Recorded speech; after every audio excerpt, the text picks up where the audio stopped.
Bismillahirrahmanirrahim. Assalamualaikum warahmatullahi wabarakatuh. Waalaikumsalam warahmatullahi wabarakatuh. Puji syukur kepada Allah Subhanahu wa Ta'ala yang mana pada hari ini masih diberikan kesehatan sehingga kita bisa berkumpul di ruangan yang berbahagia ini. Tak lupa pula selawat beriring salam kepada Nabi besar Muhammad Sallallahu Alaihi Wasallam, yang mana oleh beliau telah membawa kita dari alam jahiliyah ke alam yang penuh dengan ilmu pengetahuan. Penghormatan saya kepada Ibu Kepala SMA Negeri 1 Muara Batu, penghormatan saya kepada guru yang telah berhadir di dalam ruangan ini.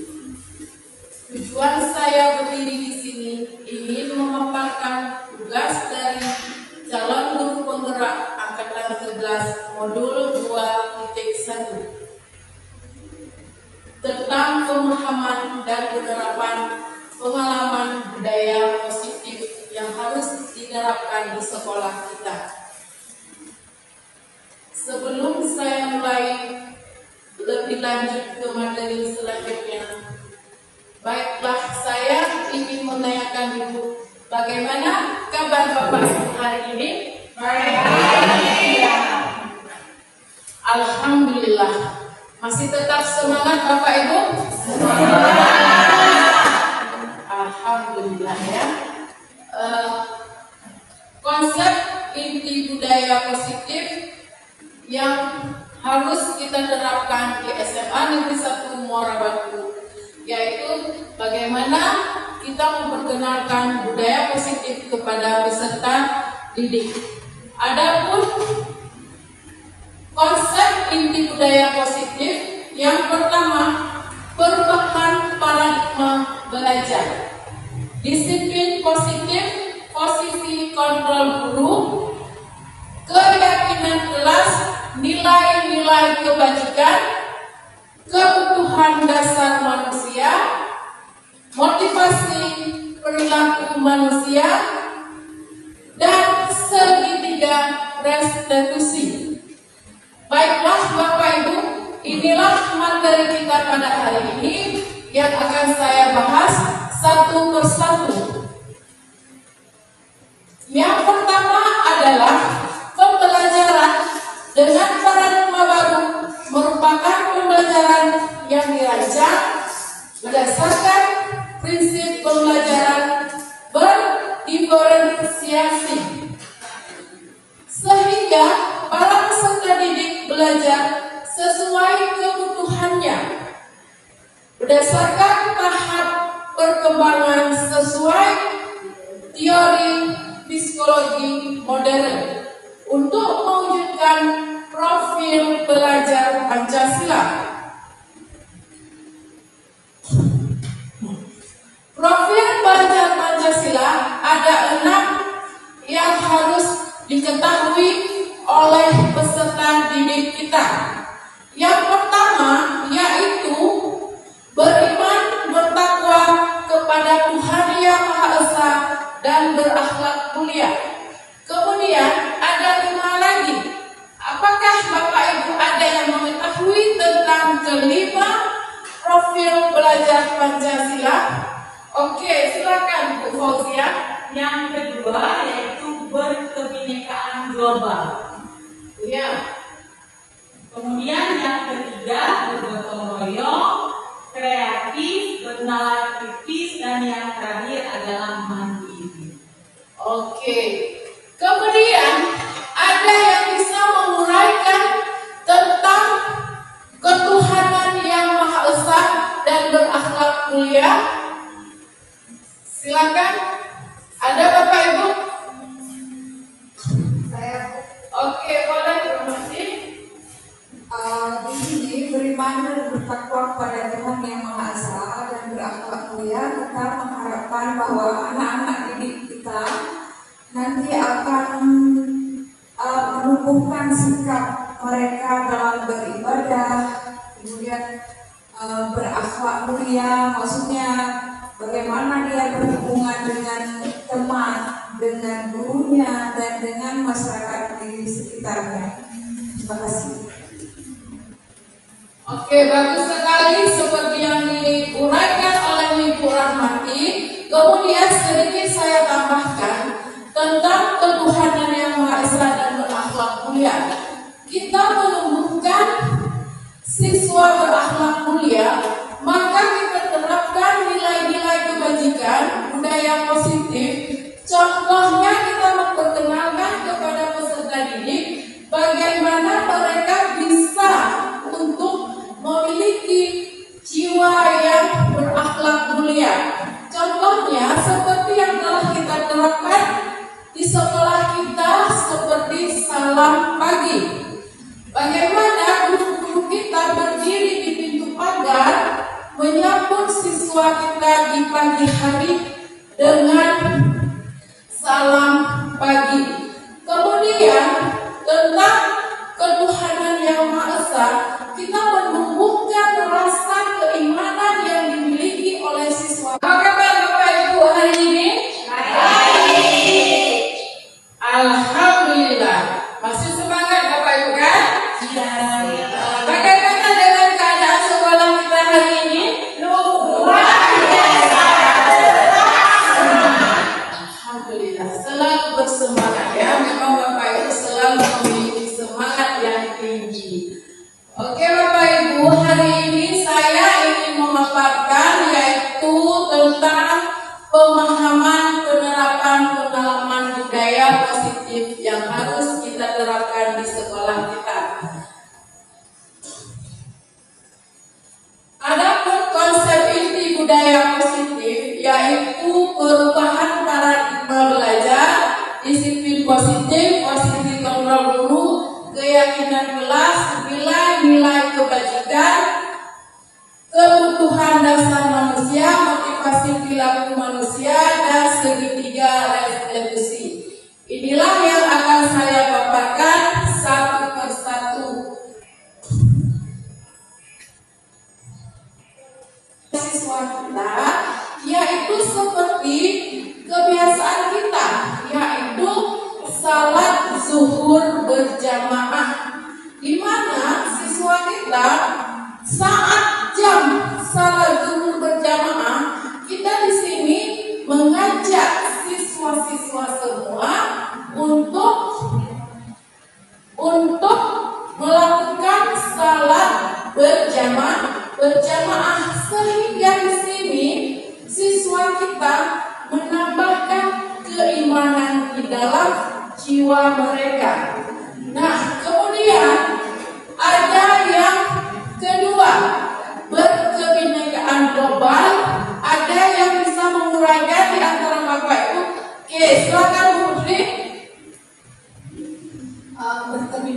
Berkebinekaan global di sini adalah sikap saling toleransi dan rasa hormat antar umat beragama. Sekian mungkin dari saya. Mungkin ada kawan-kawan lain yang bisa menambahkan. Baik, ada rekan lain yang ingin menambahkan tentang kebinekaan global? Kebinekaan global ini adalah yaitu sama juga dengan kita saling menghargai antara satu sama lainnya. Kalau siswa itu bisa menghargai gurunya, menghargai kawannya. Nah, kemudian yang ketiga, ayo siapa lagi yang ketiga? Pak Bus. Oke, silakan Pak Bus. Bergotong royong. Nah, di sini yang namanya bahasa kalimat gotong royong ini sudah sering kita dengarkan, berarti gotong dan royong. Jadi kalau salah nanti mohon diklarifikasi kembali oleh rekan-rekan yang lain. Berarti di sini mewujudkan kepada karakter peserta didik untuk bisa bekerja sama dalam suatu kegiatan. Misalkan di sekolah kita telah menerapkan proyek P5. Itu misalkan menghasilkan sebuah produk. Produk itu melahirkan ide kreatif kerjasama dan akhirnya melahirkan sebuah hasil karya nyata yang dimiliki oleh peserta didik atas kerjasama mereka. Di sini sikap gotong royong kerjasama. Baik, terima kasih. Kita berikan apresiasi. Terima kasih Bapak. Nah, gotong royong. Ya, seperti Pak Bus katakan tadi, itu biasa diterapkan juga di dalam P5. Bagaimana siswa kita di sini bekerja sama untuk menghasilkan sebuah karya. Kemudian ada juga yang dimaksud di sini gotong royong. Ketika siswa-siswi biasanya di sekolah kita juga menerapkan di Sabtu bersih. Sabtu bersih 15 menit siswa kita membersihkan lingkungan halaman sekolah. Ketika halaman sekolah kita bersih, maka kita semua merasakan nyaman berada di sekolah tercinta kita. Kemudian kreatif. Ada yang ingin menguraikan tentang kreatif? Ada Bapak Ibu?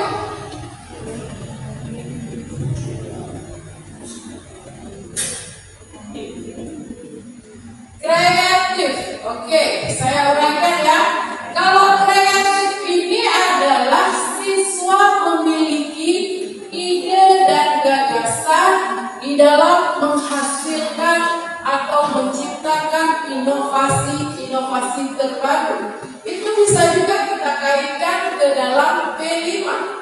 Di mana di dalam P5 ini berarti bisa siswa di sini menghasilkan produk-produk yang berinovasi untuk dijadikan sebuah produk yang bisa mereka baik itu disediakan di sekolah ataupun yang mereka bisa menghasilkan dari hasil P5-nya. Kemudian ada mandiri. Ayo Bapak Ibu, masih semangat? Alhamdulillah ya. Ayo Bapak Ibu, ada yang ingin menguraikan tentang mandiri? Oke, silakan Bu Mainizan. Terima kasih Bu Ismindaresa. Dalam profil pelajar Pancasila ada mengandung mandiri, di mana mandiri ini adalah sikap yang menunjukkan bahwa pelajar bertanggung jawab atas proses dan hasil belajarnya sendiri. Sekian, terima kasih. Baik, terima kasih Bu Mainizan.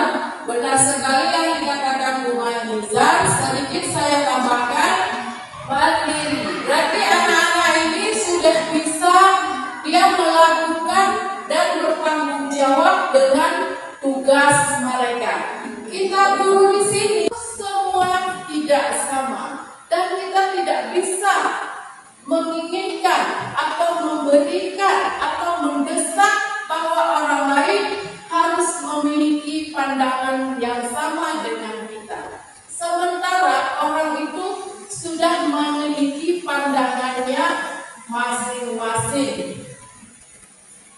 Kemudian perilaku buruk dilihat sebagai suatu kesalahan. Sedangkan teori kontrol, semua perilaku memiliki tujuan. Ketika kita melihat perilaku seseorang yang tidak baik atau tidak sesuai dengan keinginan kita, maka kita sudah menganggap itu adalah sebuah kesalahan. Padahal bukan. Terkadang ketika mereka memiliki perilaku yang demikian, terkadang kita tidak tahu apa sebenarnya tujuan yang ada di dalam diri orang tersebut.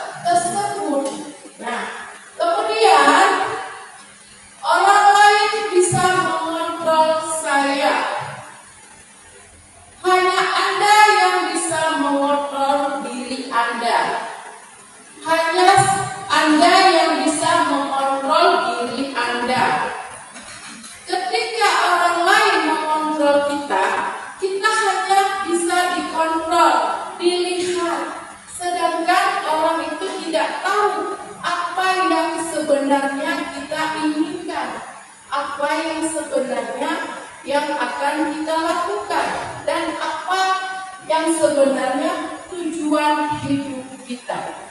Berarti di sini dalam teori kontrol hanya diri kita yang bisa mengontrol diri kita sendiri. Apa tujuan hidup kita? Apa yang ingin saya lakukan? Hanya diri kita sendiri. Sedangkan orang lain hanya bisa melihat apa yang kita lakukan. Kemudian saya bisa mengontrol orang lain. Sedangkan di posisi teori Anda tidak bisa mengontrol orang lain. Ini hampir sama dengan penjelasan saya tadi, ya kan? Hanya diri kita sendiri yang bisa mengontrol apa yang kita lakukan. Selanjutnya, pemaksaan ada pada saat bujukan gagal. Maka akan timbul pemaksaan seseorang karena tidak merasa puas, karena dia merasa gagal, dia tidak mencapai tujuan yang mereka harapkan. Tapi yang sebenarnya kolaborasi dan konstitusi menciptakan pilihan-pilihan baru. Dengan kita berkolaborasi dengan teman-teman sejawat ataupun rekan sejawat, berarti di sini kita bisa bekerja sama. Bekerja sama untuk mencapai tujuan yang baik. Tetapi kita bekerja sendiri-sendiri, terkadang kita akan gagal. Di saat gagal itu kita merasa sedih, kecewa, dan terkadang bisa putus harapan kita. Sebaiknya adalah kita bisa berkolaborasi dengan teman sejawat untuk menghasilkan tujuan yang baik. Nah, yang terakhir adalah model berpikir menang dan kalah. Di sini ada sifat ego kadang orang. Kenapa saya tidak menang? Kenapa saya harus kalah? Sebenarnya menang dengan kalah itu sama saja. Yang kita telah berusaha semampu kita. Kemudian pada teori kontrol, model berpikir menang. Ya kan? Terkadang yang ada di pikiran kita, bagaimana ketika saya mengikuti sebuah perlombaan ataupun sebuah yang dikatakan menang dan kalah, bagaimana saya harus menang. Apapun itu saya tetap berusaha untuk menang.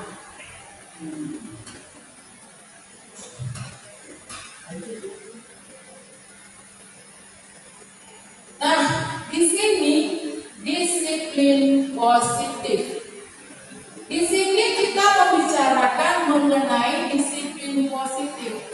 Di sini ada perbedaan antara disiplin positif tidak sama, dan kita tidak bisa menginginkan atau memberikan atau mendesak bahwa orang lain harus memiliki pandangan yang sama dengan kita. Sementara orang itu sudah memiliki pandangannya masing-masing. Kemudian, perilaku buruk dilihat sebagai suatu kesalahan. Sedangkan teori kontrol, semua perilaku memiliki tujuan. Ketika kita melihat perilaku seseorang yang tidak baik atau tidak sesuai dengan keinginan kita, maka kita sudah menganggap itu adalah sebuah kesalahan. Padahal bukan. Terkadang ketika mereka memiliki perilaku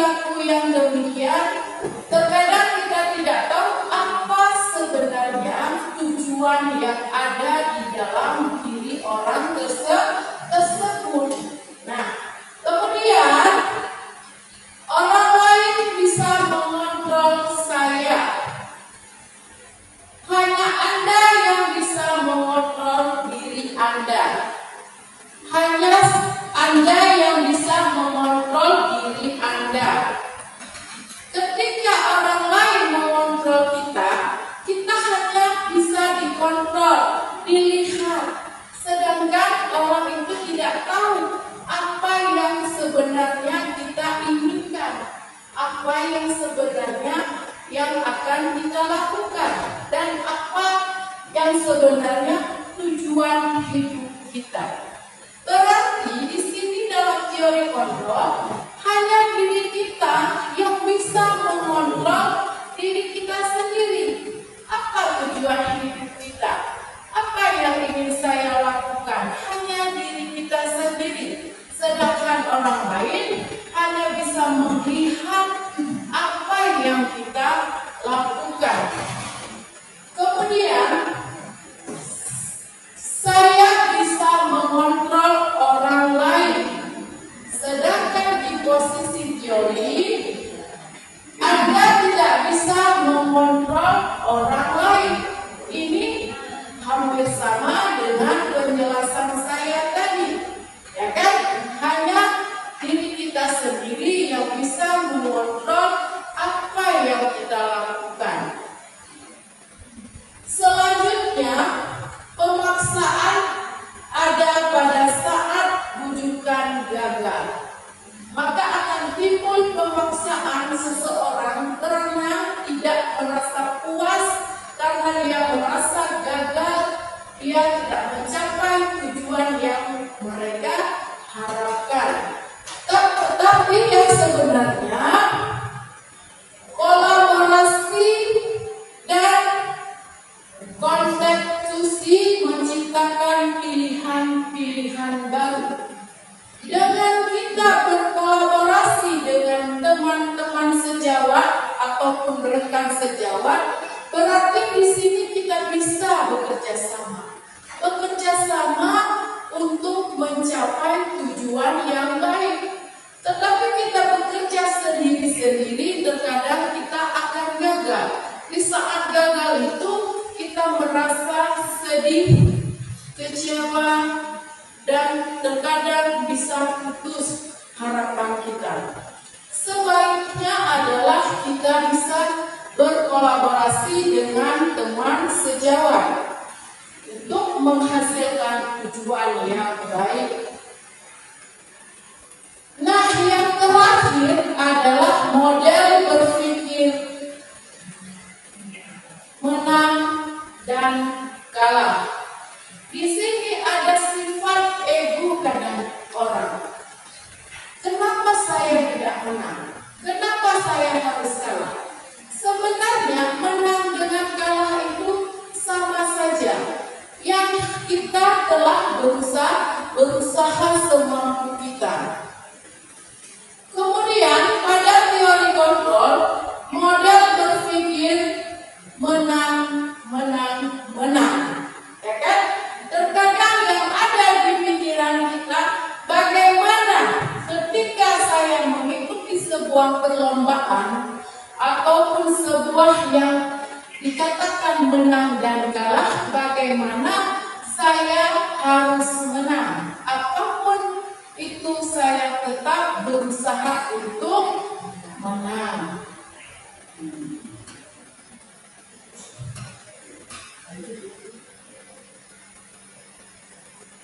Nah, di sini disiplin positif. Di sini kita membicarakan mengenai disiplin positif. Di sini ada perbedaan antara disiplin positif. Ini adalah disiplin positif. Disiplin positif maknanya berbeda dengan disiplin. Ayo Bapak Ibu, ada yang bisa menguraikan apa itu disiplin dan disiplin positif? Ayo silakan Bu Oji.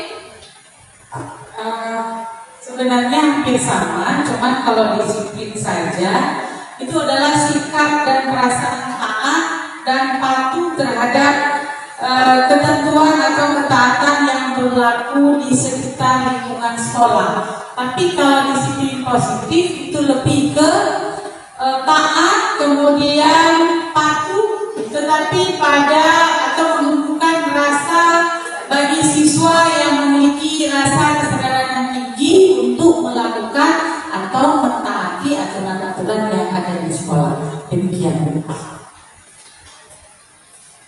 Oke, terima kasih Bu Fauzia telah menguraikan apa itu disiplin dan disiplin positif. Kita lanjut ya. Nilai-nilai kebajikan yang harus kita tanamkan kepada peserta didik yaitu nilai yang disepakati bersama tentang dari suku, bangsa, agama maupun latar belakang.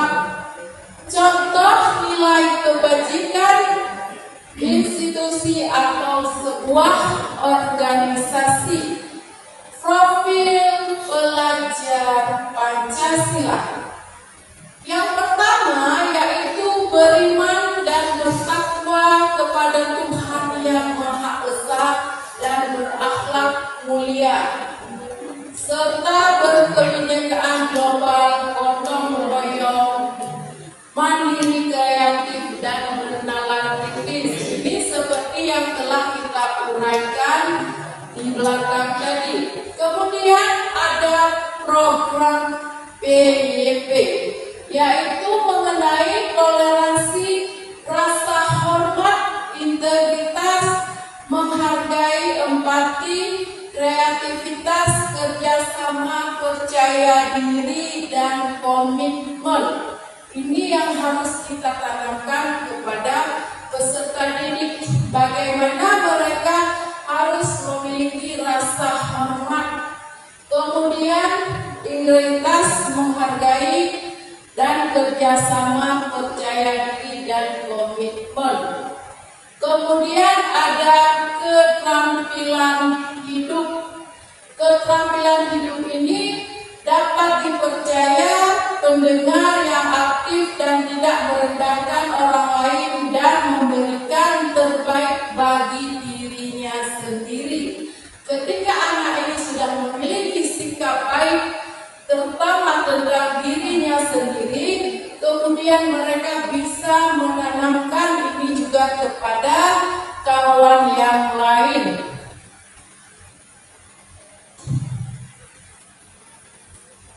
Kebutuhan dasar manusia.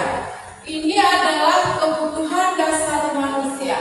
Ketika manusia ini bisa memenuhi kebutuhannya sendiri, maka akan lahirlah sikap-sikap kebajikan ataupun sikap positif. Kita lihat dulu apa itu dasar kebutuhan daripada manusia. Adalah unsur-unsur yang dibutuhkan atau yang bisa mereka penuhi dalam kebutuhan sehari-harinya.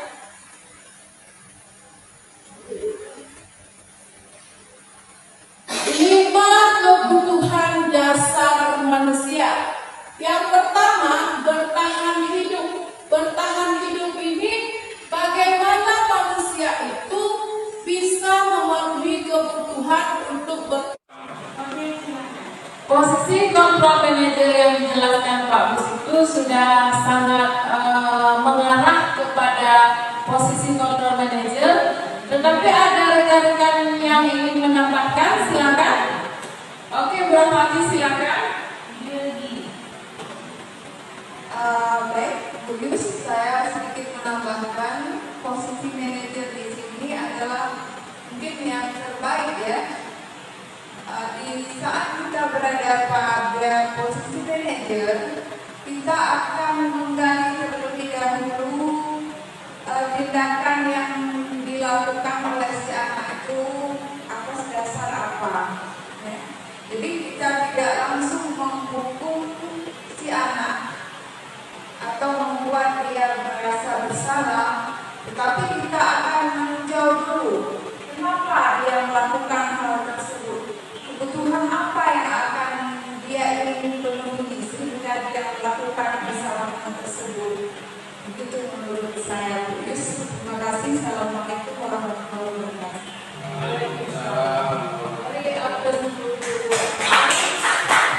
Ya, bagus sekali yang dikatakan Bu Rahmati.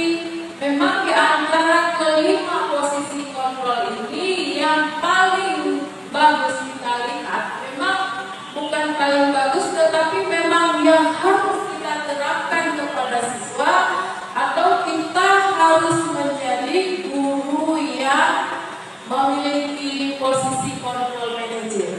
Kenapa demikian? Dikarenakan ketika anak itu melakukan kesalahan, ya itu pasti ada jiwanya itu atau ada kebutuhan dasarnya yang tidak terpenuhi. Maka di sini kita mencari tahu dulu kebutuhan apa yang tidak terpenuhi di dalam jiwa atau di dalam kebutuhan daripada siswa ini. Ketika sudah kita mendapati kesalahan apa yang dia lakukan atau kebutuhan apa yang kurang di dalam jiwa mereka, di sini kita tinggal mencari bagaimana solusi supaya siswa ini bisa memenuhi kebutuhan yang tidak dia dapatkan.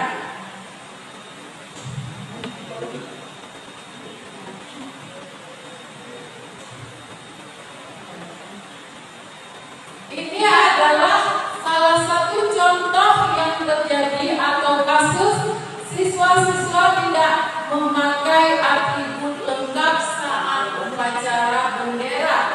Ketika siswa tidak memakai atribut lengkap di upacara, maka jangan kita langsung memberikan hukuman seperti misalnya hormat pada bendera selama 2 jam. Kalau kita melakukan hal demikian, mungkin saja siswa itu tidak sanggup melakukan hukuman yang demikian, harus menghormati bendera selama 2 jam. Ya. Tetapi apa juga, kita harus bertanya, kenapa dia tidak memakai atribut lengkap saat upacara? Kita harus bertanya, kamu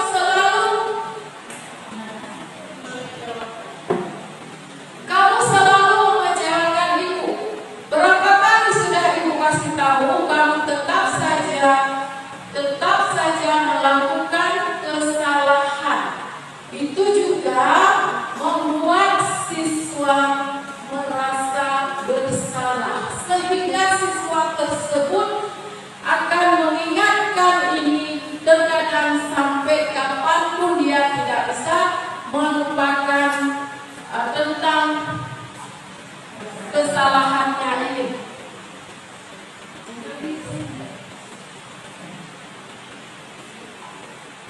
Kasus yang kedua, siswa tidak memakai atribut lengkap saat upacara bendera. Ini posisi guru sebagai teman.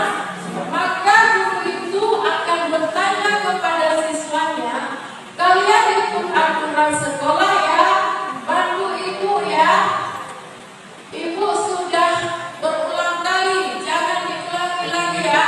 Itu posisi kita sebagai teman. Kemudian sebagai pemantau, kamu sudah melanggar aturan sekolah. Kamu tahu konsekuensinya. Setelah upacara, kamu beli atributnya di koperasi, atau kamu minggu depan jangan lupa lagi untuk memakai atribut. Sehingga ketika upacara bendera, 5 kebutuhan dasar manusia. Yang pertama yaitu bertahan hidup. Yang kedua, kasih sayang dan rasa diterima. Yang ketiga, penguatan. Yang keempat, kebiasaan. Yang kelima adalah kesenangan. Ada yang ingin Bapak uraikan atau Bapak Ibu uraikan mengenai 5 dasar kebutuhan dasar manusia? Oke, Pak Agus silakan. Nanti ada bagian itu ya, dilengkapi di mana yang kira-kira tidak tepat. Oke, pada intinya manusia itu memiliki kebutuhan dan keinginan. Nah, ketika kebutuhan dan keinginan ini muncul dalam diri manusia, sehingga disitulah manusia itu perlu memenuhi berbagai macam kebutuhan untuk bisa bertahan hidup. Nah, misalnya jangan makan untuk hidup untuk makan, tapi makan untuk hidup. Berarti setiap hari manusia melakukan aktivitas agar dapat memenuhi berbagai macam kebutuhan mereka, makanan, tempat tinggal, dan lain sebagainya. Yang intinya kebutuhan jasmani dan rohani itu harus dipenuhi dari tidur sampai dengan hidup kembali. Itu inti daripada kebutuhan untuk bisa hidup. Nah, inilah kebutuhan dasar yang menurut saya paham. Sekian, terima kasih. Terima kasih Pak Gus. Kebutuhan bertahan hidup telah diuraikan oleh Pak Gus. Ada yang ingin diuraikan tentang kasih sayang dan rasa diterima?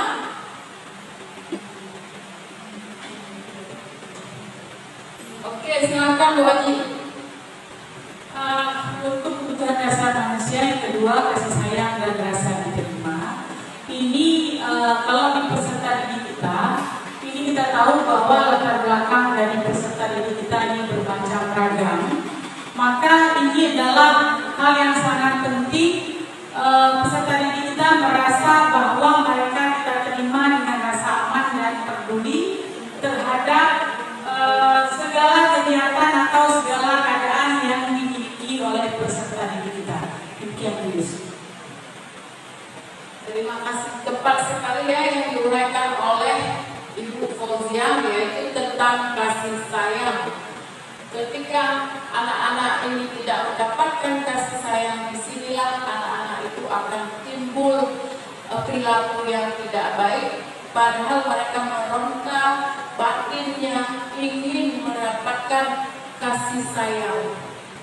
Kemudian ada penguasaan. Penguasaan ini adalah harga diri, keinginan untuk dianggap memimpin atau didengar. Ketika anak-anak kita tidak bisa mendengar keinginan mereka, disitulah mereka akan memberontak, akan lahir sikap-sikap dan karakter yang tidak baik ketika mereka menganggap dirinya tidak dihargai. Kemudian ada kebebasan. Siapa yang ingin menguraikan tentang kebebasan? Ibu Hati, silakan. Baik, Bu, terima kasih atas waktunya. Jadi kebebasan ini setiap individu itu atau siswa itu mereka selalu ingin mencoba hal-hal yang baru. Mereka selalu ingin menggali potensi mereka dalam bidang-bidang yang mereka sukai. Jadi mereka senang jika kita memberi keleluasaan kepada mereka untuk bekerja sesuai dengan pilihan hati mereka atau belajar dengan keinginan mereka. Terima kasih, Bu Yus. Terima kasih Bu Rahmati. Benar sekali yang dibahas oleh Bu Rahmati. Sedikit saya tambah tentang kebebasan ini. Inilah yang diinginkan, yang ada di dalam filosofi Ki Hajar Dewantara, yang dikatakan bahwa murid itu perlu kemerdekaan. Kan? Berarti mereka di sini bebas untuk menghasilkan, bebas untuk melakukan. Baiklah Bapak Ibu, kita sudah berada di akhir penghujung materi kita, yaitu sekarang kita merefleksikan daripada apa yang telah saya paparkan tadi. Nah, di sini saya ingin mengambil sebuah kesimpulan, yaitu mengenai budaya positif. Berarti yang perlu kita terapkan di sekolah adalah budaya positif, nilai-nilai kebajikan yang harus dimiliki oleh setiap peserta didik. Berarti di sini kita sebagai guru adalah bagaimana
saya tadi, maka berakhir pula pertemuan kita kali ini.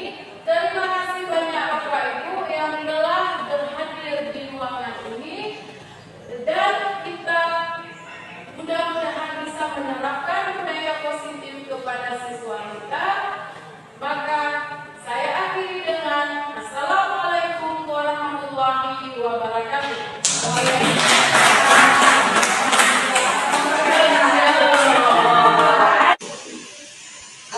Baik, Bu Yus, saya sedikit menambahkan posisi manajer di sini adalah mungkin yang terbaik ya.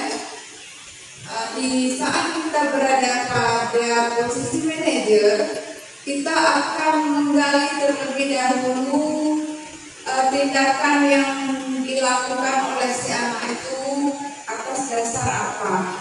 Ya. Jadi kita tidak langsung menghukum si anak atau membuat dia merasa bersalah, tetapi kita akan meninjau dulu kenapa dia melakukan hal tersebut, kebutuhan apa yang akan dia ingin penuhi sehingga dia melakukan kesalahan tersebut. Begitu menurut saya, Bu Yus. Terima kasih. Assalamualaikum warahmatullahi wabarakatuh. Waalaikumsalam. Jadi aku ya bagus sekali yang dikatakan berhati. Memang di antara kelima posisi kontrol ini yang paling bagus kita lihat, memang bukan paling bagus, tetapi memang yang harus kita terapkan kepada siswa, atau kita harus menjadi guru yang memiliki posisi kontrol manager. Kenapa demikian? Dikarenakan ketika anak itu melakukan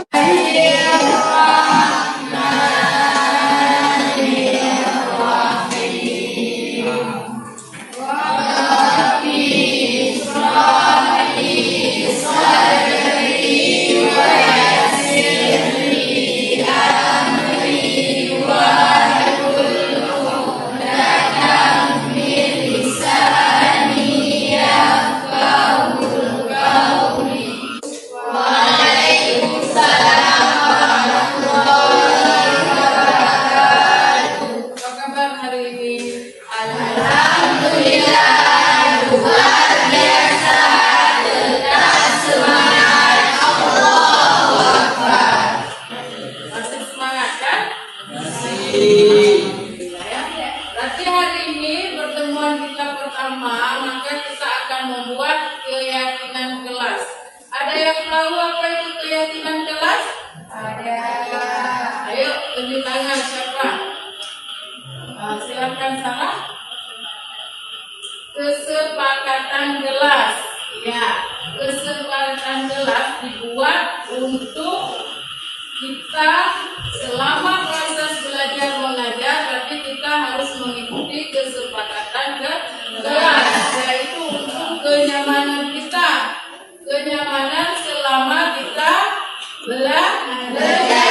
Ya, berarti nanti Ibu bagikan ini di sini ditulis apa keinginan yang akan kita buat menjadi suatu keyakinan kelas.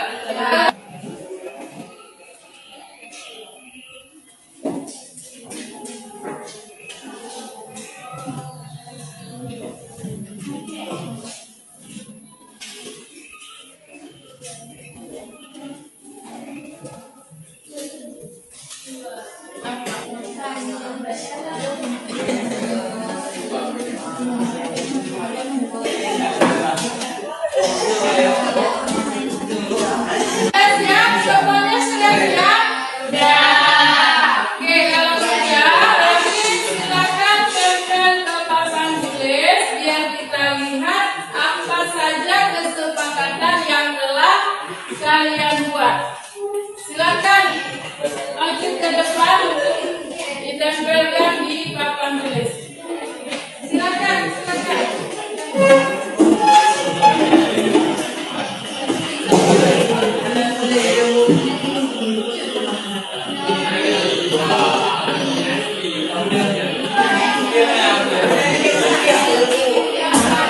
Ini sudah dijelaskan, ada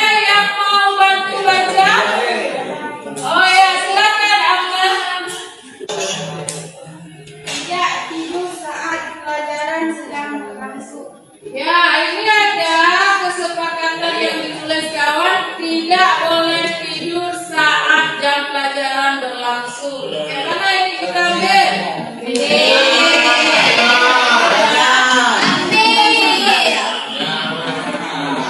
Tidak boleh tidur di saat jam pelajaran. Itu ingat ya, berarti nggak ada yang tidur saat proses belajar mengajar.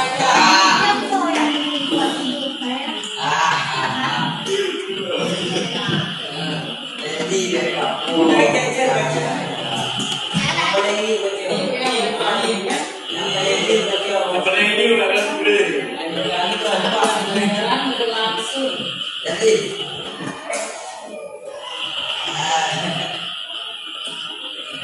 Yang kedua, bagaimana dimaksudkan?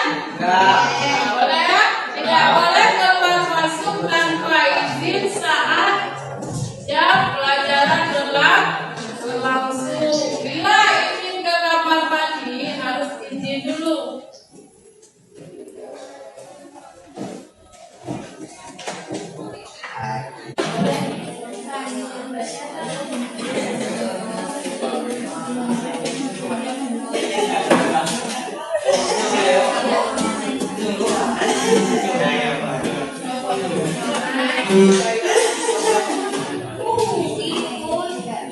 Iya. CGP angkatan 11 luar biasa. Assalamualaikum warahmatullahi wabarakatuh. Waalaikumsalam warahmatullahi wabarakatuh. Ica, tadi ibu dengar dari ketua kelas, kamu habis bertengkar ya sama Suki. Iya Bu, tadi Ica kesal sekali sama Suki karena Suki mencontek tugas harian Ica dan tugas PR Ica. Nggak cuma sekali Bu, tapi berulang kali. Oh begitu, wajarlah jika kamu marah dan kesal. Kalau ibu ada di posisi kamu, ibu juga akan membuat hal yang sama. Lalu apa yang kamu buat marah pada Suki? Tadi Ica marah-marah sama dia, terus Ica marahin dia, tanpa sengaja Ica mendobrak mejanya. Oh begitu, kamu membuat demikian pasti ada alasannya. Ya Bu, kan Ica udah capek-capek ngerjain tugas itu sendiri dengan usaha sendiri. Masa dia seenaknya mencontek tugas Ica? Iya, wajarlah kamu merasa marah karena tidak mau pekerjaanmu dicontek Suki.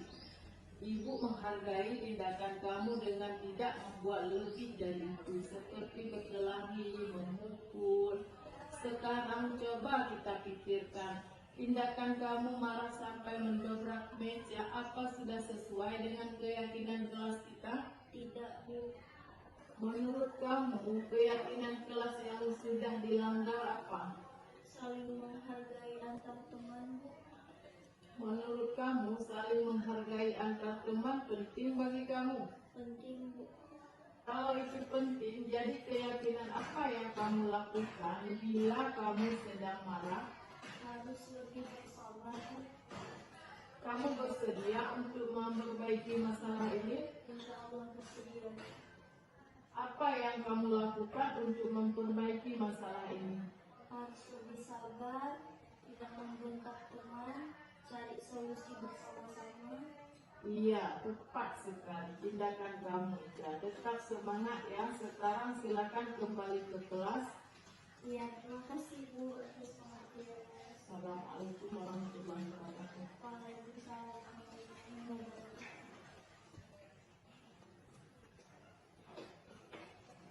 Assalamualaikum warahmatullahi wabarakatuh. Nama saya Altafun Nisa, merupakan siswa kelas 11 IPA A1. Nah, di sini saya akan mendeskripsikan perasaan saya. Nah, saya sangat senang karena diajak diskusi oleh Ibu Yusnidar. Yang seperti yang telah terjadi di video sebelumnya, kami telah membicarakan dan mendiskusikan tentang permasalahan yang telah terjadi. Dari cerita tersebut bisa saya simpulkan bahwa saya harus banyak belajar lagi untuk bisa menjadi pribadi yang lebih bersabar akibat perbuatan teman-teman saya. Terima kasih Bu Yusnidar. Assalamualaikum warahmatullahi wabarakatuh. Terima kasih Bu Yusnidar. Epan dari guru piket, kamu datang sering terlambat. Ya, Bu. Menurut ingatan kamu berapa kali terlambat? 6 kali. Epan, buat kesalahan itu manusiawi. Setiap orang itu pasti pernah membuat kesalahan. Yang penting kita belajar dari kesalahan tersebut, berusaha untuk memperbaikinya. Setuju? Setuju. Epan, kita cari solusinya bersama. Ya, Bu. Kamu tahu keyakinan kelas yang sudah kita sepakati? Tahu. Kalau datang terlambat, apa sesuai dengan keyakinan kelas? Tidak. Datang terlambat pasti ada alasannya. Kenapa sih Epan datang terlambat?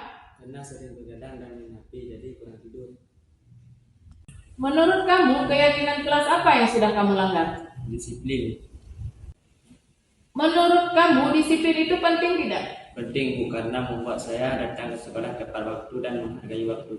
Iya, Epan, sikap kamu sudah minta maaf. Menurut kamu, apa yang kamu lakukan agar tidak datang terlambat lagi? Saya akan tidur lebih cepat dan tidak begadang lagi supaya tidak terlambat lagi di sekolah. Baik, Epan, kamu sudah menemukan solusinya. Dan ibu akan bekerja sama dengan orang tua kamu agar kamu tidak datang terlambat lagi. Terima kasih, Bu Yusnidar. Baik, sekarang kamu kembali ke tempat atau kembali ke kelas. Assalamualaikum warahmatullahi wabarakatuh. Saya Epan Nitya dari kelas 2C. Terima kasih Ibu, saya senang sekali diajak diskusi sama Bu Yusnidar untuk menemukan solusi untuk kesalahan yang saya lakukan. Dan saya tidak akan bergerak lagi supaya tidak datang terlambat ke sekolah. Terima kasih Bu Yusnidar. Wassalamualaikum warahmatullahi wabarakatuh.